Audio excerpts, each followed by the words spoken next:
శ్రావ్య TV ముందుగా headlines చూద్దాం. Check dam కూల్చివేసిన వారిపై క్రిమినల్ కేసు నమోదు చేయాలి. మాజీ మంత్రి హరీష్ రావు డిమాండ్. ఖమ్మం కలెక్టరేట్ వద్ద ఉద్రిక్త పరిస్థితులు. భారత రాజ్యాంగ స్ఫూర్తితో ప్రతి ఒక్కరూ ముందుకు నడవాలని Rajahmundry ONGC HR head chief general manager Ramarao. Srisailam Mallanna హుండీ ఆదాయం 7,27,26,400 రూపాయల నగదు.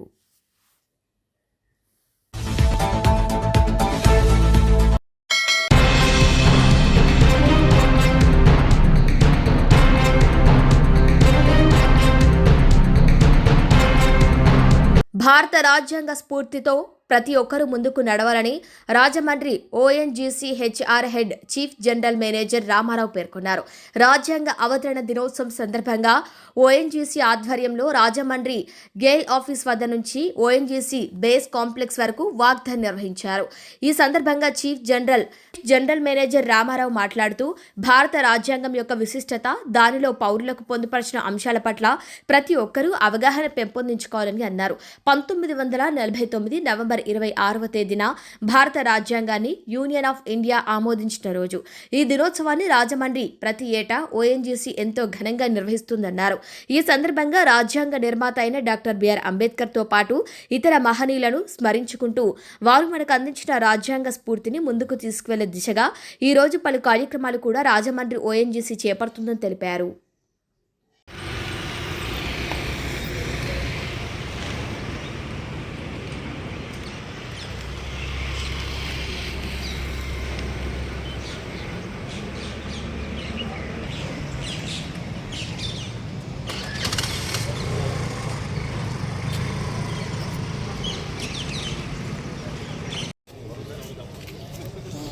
బ్యాక్ వచ్చి బయట తీసుకో ఫోటో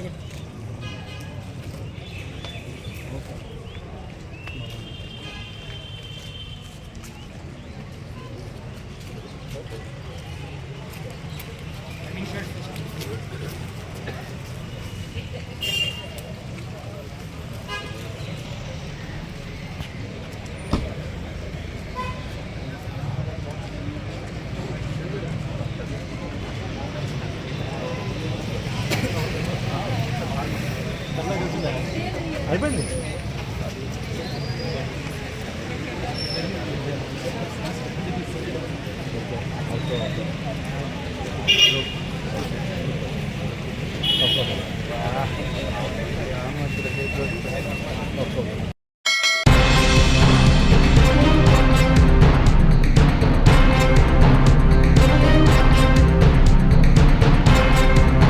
నిధుల దుర్వినియోగంపై ఉన్నతాధికారులకు నివేదిక సమర్పిస్తామని మచిలీపట్నం డీవైఈఓ శేఖర్ సింగ్ చెప్పారు. గత ప్రభుత్వ హయాంలో నాడు నేడు పథకం కింద మోపిదేవి మత్స్యకారుల ప్రభుత్వ ఆశ్రమ పాఠశాలలో మౌలిక వసతుల కల్పన నిమిత్తం 50.99 లక్షల నిధులు మంజూరయ్యాయి.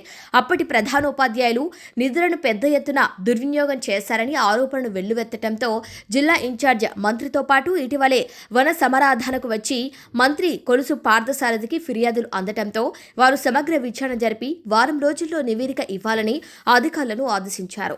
మంత్రుల ఆదేశంతో కదిలిన యంత్రాంగం పాఠశాలలో జరిగిన పనులు చెల్లింపులపై విచారణ చేపట్టారు. పాఠశాలలో జరిగిన పనులు నిధుల చెల్లింపులపై జిల్లా అధికారులు బృందం సమగ్రంగా విచారించి ఉన్నతాధికారులకు నివేదిక సమర్పిస్తామని డీవైఈఓ వివరించారు.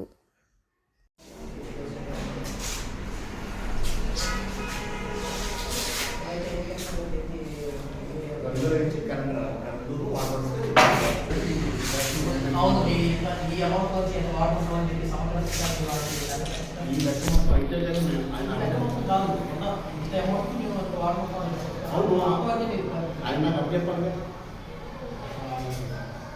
ప్రభుత్వ ఆశ్రమ ఉన్నత పాఠశాలలో అంతకుముందు జరిగినటువంటి నాడు నేడు అనేటువంటి కార్యక్రమంలో వివిధ నిధుల దుర్వినియోగం కానీ పనులు సక్రమంగా లేకపోవడం కానీ ఉన్నటువంటి వివిధ ఆరోపణలు రావడం జరిగింది. ఇంతకుముందు పనిచేసినటువంటి ప్రధాన ఉపాధ్యాయులపైన వాటన్నిటి మీద వివిధ వార్తాపత్రికల్లో కానీ ప్రసార మాధ్యమాల్లో కూడా రావడం జరిగింది. దానికి గాను మమ్మల్ని మచిలీపట్నం డిప్టీ అని ఎంక్వైరీ ఆఫీసర్ గాను, తర్వాత జె శ్రీనివాసరావు సైట్ ఇంజనీర్ గారిని, సమగ్ర శిక్ష సైట్ ఇంజనీర్ గారిని ఆ వెరిఫికేషన్కి ఓ టెక్నికల్ అసిస్టెంట్ని కూడా రాజేష్ గారిని కూడా ఇవ్వడం జరిగింది. ఇందులో ఉన్నటువంటి లోపాలు ఏవైతే ఉన్నాయో అవన్నీ కూడా ఒకసారి పరిశీలించి లోపాలన్నిటి కూడా గుర్తించి గుర్తించినటువంటి లోపాలు ఎక్కడైతే పనుల్లో కానీ లేకపోతే వివిధ కార్యక్రమాలు కానీ అలాగే వ్యాలిడ్ కొన్ని అభ్యంతరాలని తెలియజేశారు కొంతమంది పాత్రికేయులు. అవి కూడా పరిశీలన చేస్తాము. ఏ విధంగా ఏ మోడ్లో వాళ్ళకి పేమెంట్ చేశారు, అది సక్రమైనటువంటి వాళ్ళకి ఇచ్చారా లేదా, తర్వాత అధీకృతంగా వారికి ఈ తల్లిదండ్రుల యొక్క రిజల్యూషన్ అవన్నీ తీసుకొని చేశారా లేదా అనేటువంటి విషయాలన్నీ కూడా మేము టెక్నికల్గా అన్నీ కూడా గమనించడం జరుగుతుంది. మా దృష్టికి వచ్చినటువంటి విషయాలు ఏవైతే ఉన్నాయో అవన్నీ కూడా ఉన్నతాధికారుల దృష్టికి తీసుకెళ్ళి దీనిపైన తదుపరి చర్యలు మొత్తం మేము సమర్పించడం జరుగుతుంది. ఎంత మీకు దృష్టి వచ్చింది సార్? అంటే ఈయన ఇప్పుడు ఉన్నటువంటి ఆయన ప్రకారము 6 లక్షలకి గాను 5,08,000 అతను ఖర్చు పెట్టానంటున్నాడు. కొన్ని బిల్స్ ఏవో కొన్ని టెక్నికల్ రీజన్స్ వల్ల కొన్ని రిజెక్ట్ అయినాయి అంటున్నారు. ఆ రిజెక్ట్ అయినటువంటి బిల్స్ కూడా ఏ స్థాయిలో ఉన్నవి, దాని యొక్క టెక్నికల్గా వాటికి ఉన్నటువంటి సాంకేతికపరమైనటువంటి విషయాలు ఏంటనేది కూడా ఇప్పుడు వచ్చినటువంటి వాళ్ళు కూడా వెరిఫై చేస్తారు. అలాగే రికార్డ్స్ అవన్నీ కూడా వెరిఫై చేసి ఉన్నటువంటి అందులో ఉన్నటువంటి వాస్తవాలను తీసుకోవడం గుర్తించడం జరుగుతుంది. థ్యాంక్ యూ అండి.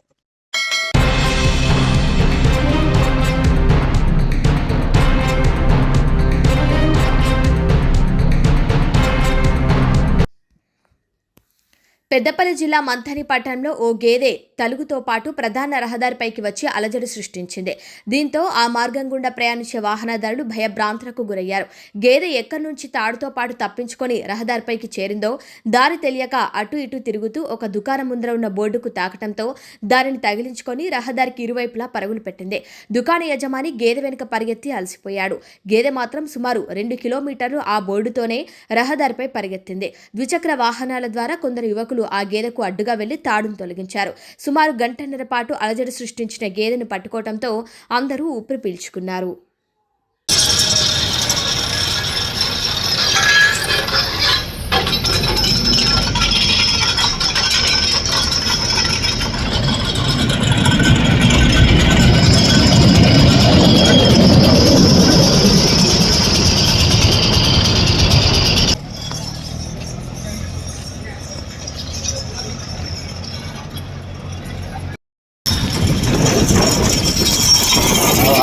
ఆగు.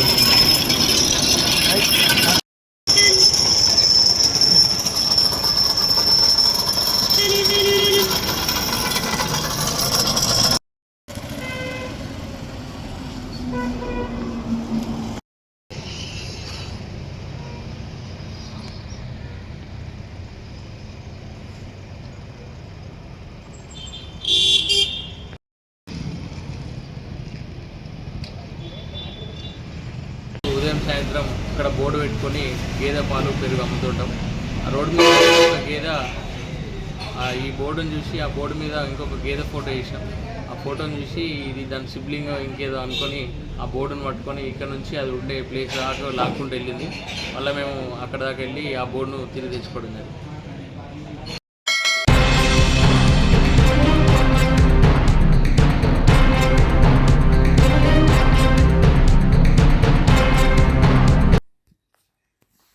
పెద్దపల్లి జిల్లా గుంపుల సమీపంలోని మానేరు నదిపై నిర్మించిన చెక్ డ్యాంను కూల్చివేసిన వారిపై చట్టపరమైన చర్యలు తీసుకోవాలని మాజీ మంత్రి హరీష్ రావు డిమాండ్ చేశారు. ఈ మేరకు మానేరు నదిలో కూల్చివేసిన చెక్ డ్యాం ప్రాంతాలను ఆయన బీఆర్ఎస్ ఎమ్మెల్యేలు గంగుల కమలాకర్, పాడి కౌశిక్ రెడ్డిలతో కలిసి పరిశీలించారు.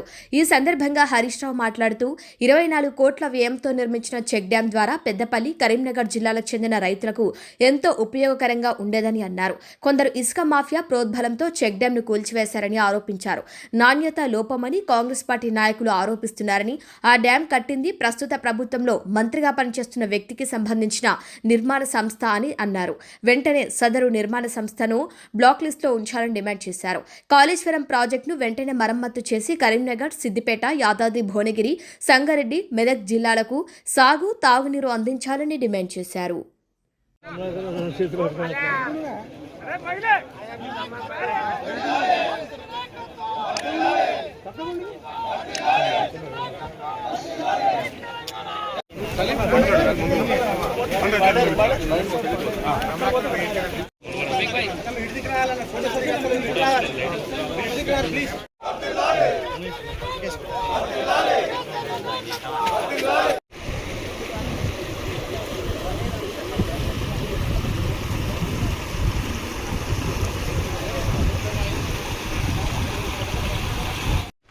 విజిలెన్స్ వాళ్ళు కూడా అంతా బాగుంది, ఇక్కడ ఏమీ లేదు అని ఏ చర్యలు లేకుండా విజిలెన్స్ వాళ్ళు కూడా దీన్ని సర్టిఫై చేసిపోయింది.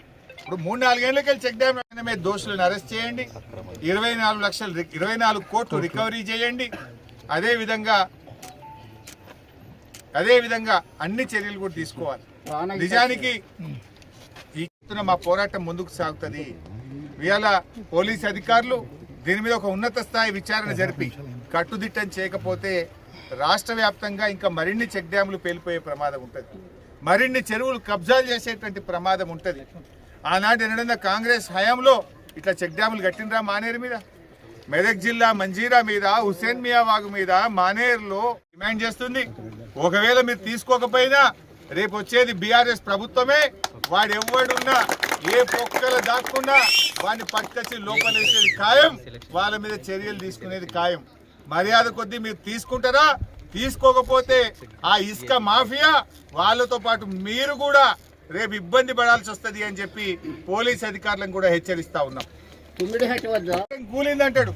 మరి కాళేశ్వరంలో భాగంగా కట్టిన మల్లన్న సాగర్ నుంచి హైదరాబాద్ కు 8,000 కోట్లు ఖర్చు పెట్టి పైప్ లైన్లు వేస్తా, మూసీలో నీళ్లు పోస్తా అంటాడు. ఆ నీళ్లు మల్లన్న సాగర్ ఎవరు కట్టి? నీ తాత కట్టిందా? నీ కాంగ్రెస్ కట్టిందా? మల్లన్న సాగర్ కట్టింది కేసీఆర్ కాదా? మల్లన్న సాగర్ కట్టింది కాళేశ్వరంలో అంతర్భాగం కాదా? మల్లన్న సాగర్ నుంచి నువ్వు హైదరాబాద్ తీసుకుపోయే నీళ్లు కాళేశ్వరం నీళ్లు కావా మిస్టర్ రేవంత్ రెడ్డి అని నేను అడుగుతా ఉన్నా. అన్ని దొంగ మాటలు. ఈ బ్లాస్టింగ్లు, ఈ జిలటిన్లు చూస్తూ ఉంటే ఆనాడు కాంగ్రెసే కుట్ర చేసిందేమో, మేడిగడ్డ దగ్గర కూడా గిలటిన్లు పెట్టినరేమో, బ్లాస్ట్ చేసిండ్రేమో అనే అనుమానాలు కూడా బలపడతా ఉన్నాయి. ఎందుకంటున్నా, కాళేశ్వరం అంటే 3 బ్యారేజీలు, 19 రిజర్వాయర్లు, 21 సబ్ స్టేషన్లు, 203 కిలోమీటర్ల టనలు, 1536 కిలోమీటర్ల గ్రావిటీ కెనాల్స్ అన్నీ బాగుంటాయి. గాడ ఒక్క మేడిగడ్డలో, ఒక్క 7వ బ్లాక్ లో గా 2 పిల్లర్లు మాత్రమే ఎందుకు కుంగాయి అని ఇలా అనుమానం వ్యక్తపరుస్తా ఉన్నారు. ఆనాడు అక్కడ ఇంజనీర్లు కూడా కంప్లైంట్ ఇచ్చారు, ఇక్కడ బాంబులు పెట్టారు, గిలటిన్స్ పెట్టారు అని అక్కడ పోలీస్ స్టేషన్ లో ఆ రోజే కంప్లైంట్ కూడా ఇచ్చారు. ఎందుకంటే మీ బుద్ధి చూస్తుంటే అర్థమవుతుంది. మొన్న ఓపెన్ గా మీరు ఈడ పెద్దపల్లి మండలంలో గిలటిన్ స్టిక్స్ తో, ట్రాక్టర్లతో కాంగ్రెస్ నాయకులు దొరికిపోయారు. ఇవాళ జమ్మికుంట రూరల్ మండలంలో చెక్ డ్యామ్ ను పేల్చారంటేనే మీ నీతి ఏందో, మీ ఆలోచన ఏందో అర్థమవుతుంది. కేసీఆర్ గారేమో రాత్రింబవళ్ళు కష్టపడి చెరువులు బాగా చేసి, చెక్ డ్యాములు కట్టి, పెండింగ్ ప్రాజెక్టులు పూర్తి చేసి, కాళేశ్వరం లాంటి ప్రపంచంలో పెద్ద లిఫ్ట్ ఇరిగేషన్ కట్టి రైతులకు 2 పంటలు బండాలని కలలు కన్నాడు కేసీఆర్. 24 గంటల కరెంట్ ఇచ్చిండు కేసీఆర్. ప్రపంచంలో ఎక్కడ లేని విధంగా రైతు బంధు తెచ్చింది కేసీఆర్ ప్రభుత్వం. మీరేం చేస్తున్నారు? రైతు బంధు ఎగ్గొడతారు, పంటలకు బోనస్ ఎగ్గొడతారు, మక్కలు కొంటే పైసలు ఇయ్యరు, చెక్ డ్యాములు బాంబులు పెట్టి పేలుస్తారు, 1 ఎకరానికి నీళ్లు ఇయ్యరు, బోనస్ ఎగ్గొట్టిండ్రు. ఏం చేసింది కాంగ్రెస్ పార్టీ? రైతుల నోట్లో మట్టి కొడతా ఉన్నారు. ఇవాళ మేము ఒకటే సూటిగా డిమాండ్ చేస్తూ ఉన్నాం, దీని మీద ఉన్నత స్థాయి విచారణ జరగాలి. ఎవడైతే ఇసుక మాఫియాలో ఎంతటి వాడున్నా ఎవడున్నా వాళ్ళతో 24 కోట్ల రూపాయలు రికవరీ చేయాలని డిమాండ్ చేస్తూ ఉన్నాం. వెంటనే వాళ్ళని అరెస్ట్ చేయాలని డిమాండ్ చేస్తూ ఉన్నాం. ఈ చెక్ డ్యామ్ను వెంటనే మరమ్మతులు చేపట్టి ఈ ఎండాకాలంలోనే పూర్తి చేసి మళ్ళీ వర్షాకాలం కల్లా నీళ్లు నిలపాలని బీఆర్ఎస్ పార్టీ పక్షాన డిమాండ్ చేస్తాం. ఇప్పటికైనా ఈ ఇసుక మాఫియా ఆగడాలను అరికట్టండి. విచ్చలవిడిగా ఈరోజు ఈ ఇసుక మాఫియా రెచ్చిపోతా ఉంది. దీని వెనుక కాంగ్రెస్ ఎమ్మెల్యేలు మంత్రుల వాటాలు ఉన్నాయి. దీని వెనుక మంత్రులు ఉన్నారు కనుక, అధికార పార్టీ నాయకులు ఉన్నారు కనుక ఇప్పటిదాకా చర్యలు తీసుకుంటలేరు. కలెక్టర్ గారు, ఎస్పీ గారు నిన్న ఇక్కడికి వచ్చి దీన్ని ఏదో తిమ్మిని బమ్మిని చేయాలని చూస్తూ ఉన్నారు. జాగ్రత్త, నిజాయితీగా విచారణ జరపండి. ఇక్కడ మత్స్యకారులు కలిశారు ఇవాళ నాకు. ఇక్కడ చేపలు పట్టే మత్స్యకారులు కలిసి, అన్నా మాకు రాత్రిపూట పెద్ద శబ్దం వినబడ్డది, మా ఊర్లో షేక్ అయింది రాత్రిపూట అని స్పష్టంగా ఇక్కడ రైతులు కూడా నాకు చెప్తా ఉన్నారు. అంత స్పష్టంగా గ్రామస్తులు చెప్తున్నారు. ఇంకో మాట నేను సూటిగా అడుగుతా ఉన్నా. మొన్న గోదావరిలో పెద్ద ఎత్తున వరదలు వచ్చినాయి. లోయర్ మానే డ్యాంలో 14 గేట్లు ఎత్తిండ్రు. 14 గేట్లు ఎత్తి 1,00,000 క్యూసెక్కుల నీళ్లు మానేరులో బారినప్పుడు కూడా చెక్ డ్యామ్ గట్టి ఉన్నదే. 1,00,000 క్యూసెక్కుల నీళ్ళ వరద వస్తే కూడా ఈ చెక్ డ్యామ్ చెక్కు చెదరలేదే. మరి మొన్న ఏ వరద లేకుండా, ఏ వర్షం లేకుండా, తుఫాన్ లేకుండా ఎందుకు రాత్రికి రాత్రి పోతుంది? పోతే మరి పొద్దున్న దాకా పోయేది ఉండే. దొంగ రాత్రి ఎందుకు పోయింది? వరద వచ్చినప్పుడు ఎందుకు పోలేదు? ఏ వరద లేనప్పుడే ఎందుకు పోయింది? ఇవన్నీ స్పష్టంగా ప్రజలకు ఇవాళ అనుమానాలు ఉన్నాయి. ఈ ప్రాంత రైతులు చెప్తా ఉన్నారు. ఇటు పెద్దపల్లి నియోజకవర్గంలో 5-6 గ్రామాలకు, ఇటు హుజురాబాద్ నియోజకవర్గంలో 5-6 గ్రామాలకు ఈ చెక్ డ్యామ్ వరప్రదాయింది. ఈ చెక్ డ్యామ్ వల్ల ఇటు రైతులకు, అటు గొల్ల కుర్మలకు, అందరు రైతులకు మేలు జరిగేటువంటిది. అంత బాగా అవకాశం ఉంటే ఎందుకు ఈ చెక్ డ్యామ్ను ఇవాళ ఈ బాంబులు పెట్టి పేలుస్తూ ఉన్నారు? అంటే కాంగ్రెస్ హయాంలో రైతుల కంటే ఇసుక మాఫియానే ప్రాధాన్యతగా మారింది. రైతు ప్రయోజనాలు మీకు ముఖ్యం కాదు, మీ కమిషన్లు ముఖ్యం. ఇసుక మాఫియా ప్రయోజనాలు మీకు ముఖ్యం. మీ వాటాలు మీకు రావాలి కదా. మీరు వాటాల కోసం ఆలోచించింది తప్ప రైతుల ప్రయోజనాలు మీరు ఆలోచిస్తలేరు. అందుకే ఈ సమస్య వస్తూ ఉంది. స్వర్ణ చెక్ డ్యామ్ మీద కూడా బాంబులు పెట్టి స్వర్ణ చెక్ డ్యామ్ను నిర్మల్ జిల్లాలో పేల్చారు. హుసేన్ మియా వాగు మీద చెక్ డ్యామ్ను పేలుస్తూ ఉన్నారు. ఇవాళ మానేరు మీద ఇక్కడ కూడా ఈ చెక్ డ్యామ్ను పేల్చారు. నిజంగా కూడా నేను సర్ప్రైజ్ అయినా. జనరల్గా యుద్ధాలు జరిగితే కూడా టెర్రరిస్టులు కూడా ఇట్లాంటి పనులు చేయరు. ప్రజలకు పనికొచ్చే పని, దేశానికి అన్నం పెట్టే రైతుకు పనికొచ్చే పని, మంచినీళ్ళకు పనికొచ్చే పనిని టెర్రరిస్టులు కూడా చేయరు. టెర్రరిస్టులు కూడా ఇట్లాంటి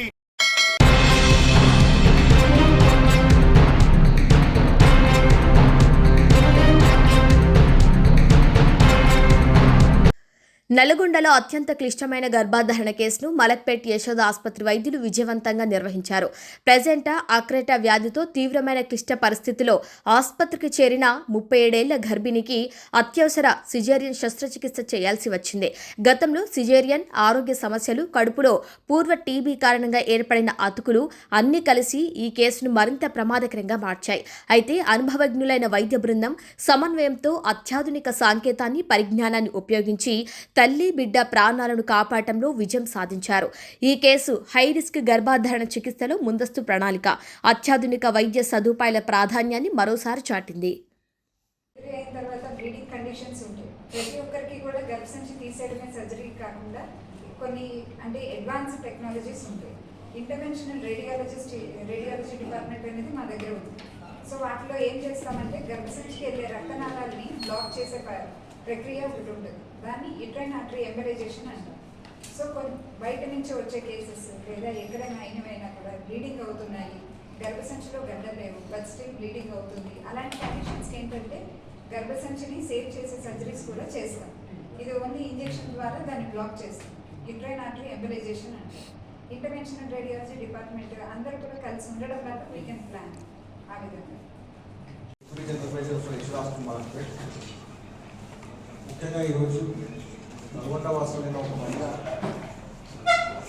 క్లిష్టమైన మరియు ప్రమాదకరమైన సర్జరీ మా మలక్పేట ఆసుపత్రిలో చేయడం జరిగింది.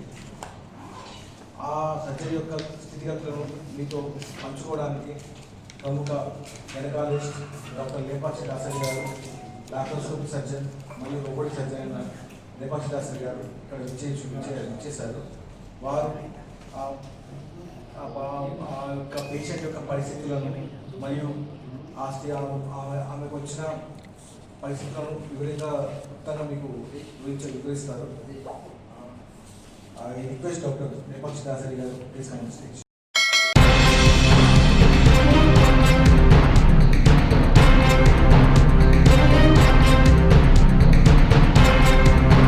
శ్రీశైలం మల్లన్న హుండీ ఆదాయం మొదటిసారిగా రికార్డు స్థాయిలో వచ్చింది. ఆలయంలోని ఉభయ దేవాలయాల హుండీ లెక్కింపు ఈవో శ్రీనివాసరావు ఆధ్వర్యంలో చంద్రావతి కళ్యాణ మండపంలో సీసీ కెమెరాల నడుమ నిర్వహించారు. శ్రీ బ్రహ్మరాంబ సమేత మల్లికార్జున స్వామి అమ్మవార్ల ఉభయ ఆలయాలు పరివార దేవాలయాల హుండీ లెక్కింపులో శ్రీశైలం మల్లన్న దేవస్థానానికి 7,27,26,400 రూపాయల నగదు రాబడిగా లభించిందని ఈవో శ్రీనివాసరావు వెల్లడించారు. ఈ ఆదాయాన్ని గత 33 రోజుల్లో గడిచిన కార్తీక మాసంలో భక్తులు హుండీల ద్వారా సమర్పించారని ఈవో శ్రీనివాసరావు ప్రకటన రూపంలో తెలిపారు. అయితే గత ఏడాది కార్తీక మాసంలో వచ్చిన హుండీ ఆదాయంతో పోలిస్తే ఈ ఏడాది 1,30,00,000 అధిక రాబడిగా మల్లన్న హుండీ ఆదాయం వచ్చింది. కార్తీక మాసంలో ఇప్పటి వరకు ఇంత పెద్ద మొత్తంలో హుండీ ఆదాయం రావటం ఇదే మొదటిసారి.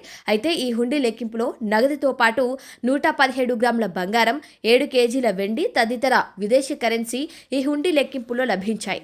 పటిష్టమైన నిఘా నేత్రాల మధ్య హుండీ లెక్కింపు జరగ్గా లెక్కింపులో దేవస్థానం అన్ని విభాగాలకు చెందిన అధికారులు, సిబ్బంది, శివ సేవకులు పాల్గొన్నారు.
గత నెల దారుణ హత్యకు గురైన సిపిఎం నేత సామినేని రామారావు హంతకులను తేల్చాలని ఖమ్మం జిల్లా కలెక్టరేట్ వద్ద సిపిఎం ఆధ్వర్యంలో ధర్నా నిర్వహించారు. 2,000 మందితో ముట్టడించేందుకు భారీగా చేరుకున్నారు సిపిఎం కార్యకర్తలు. ఇక ముఖ్య అతిథిగా పాల్గొన్నారు సిపిఎం రాష్ట్ర కార్యదర్శి జాన్ వెజ్లీ, పోతినేని సుదర్శన్ రావు. ధర్నాకు సంఘీభావంగా ప్రకటించిన సిపిఐ రాష్ట్ర నేత భాగం హేమంతరావు, బీఆర్ఎస్ నేతలు లింగాల కమల్ రాజ్ ధర్నాను అడ్డుకునేందుకు కలెక్టరేట్ వద్ద పోలీసులు భారీగా మోహరించారు.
మరొకసారి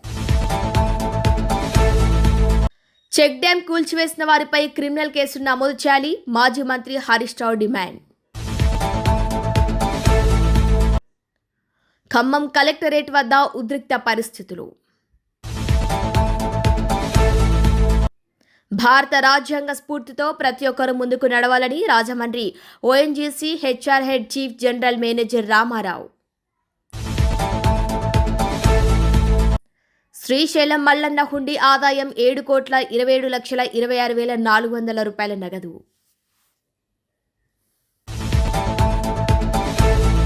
ఇవి వాళ్ళ బులెటిన్ అప్డేట్స్. కీప్ వాచింగ్ స్ట్రాబె టీవీ.